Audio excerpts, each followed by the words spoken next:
The Fitbit Air releases tomorrow, and honestly, I think Google might have just made the best wearable that everybody should buy. Because for about 140 Australian dollars, this thing solves a lot of the problems people have with the Apple Watch and the Whoop. Now, before this video starts, I haven't actually used the Fitbit Air yet. This is based on all the information we know, specs, pricing, and where it fits into the market. And honestly, I think Google might be positioning this really well. So basically, the Fitbit Air is Google's answer to products like the Whoop. A lightweight, screenless wearable designed more around recovery, health tracking, sleep, and overall wellness, rather than being a full smartwatch. And honestly, I think that's exactly where the wearable market is heading. A lot of people are getting tired of wearing a screen 24/7.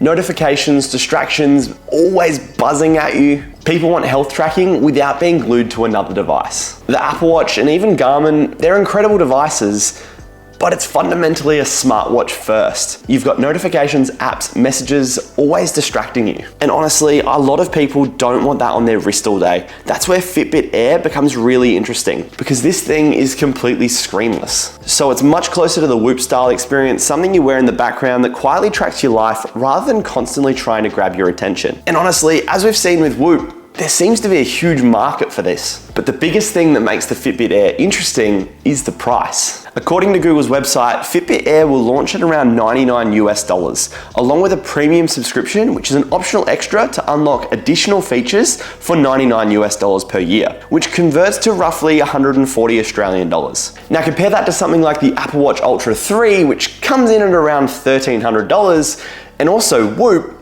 where you're paying over $350 per year in subscription costs, and suddenly Fitbit Air starts looking very compelling, especially for people who just want sleep tracking, recovery, stress tracking, general wellness without spending a fortune and don't need necessarily a screen on their wrist. Like I've mentioned in previous videos, I only wear the Apple Watch when I'm going to the gym or going for a run, and I carry the Whoop on me for everything else. And this is where I think Google might have a massive advantage: AI and data. Google is heavily integrating Fitbit into what it's now becoming Google Health, including AI coaching powered by Gemini, and honestly, this could become Fitbit Air's killer feature. Not just tracking your sleep or workouts, but actually understanding your habits and giving meaningful insights, because that's the direction wearable tech is clearly heading. Less about steps, more about understanding your body. Now, the obvious comparison here is of course the Whoop band, and honestly, Whoop should probably be paying attention, because Fitbit Air could end up sitting right in the middle between Whoop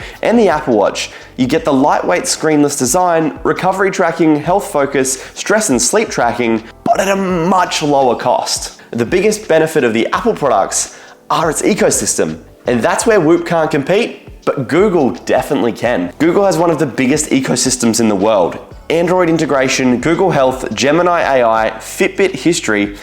That's a pretty powerful combination. Now, obviously, we actually need to use the Fitbit Air before we make our final judgments, but honestly, based on what we know so far, I think Google might finally have a wearable that makes sense for normal people. Not everybody wants a full smartwatch, not everybody wants to spend over $1,000, and not everybody wants a subscription fitness tracker. Fitbit Air could end up being the perfect middle ground.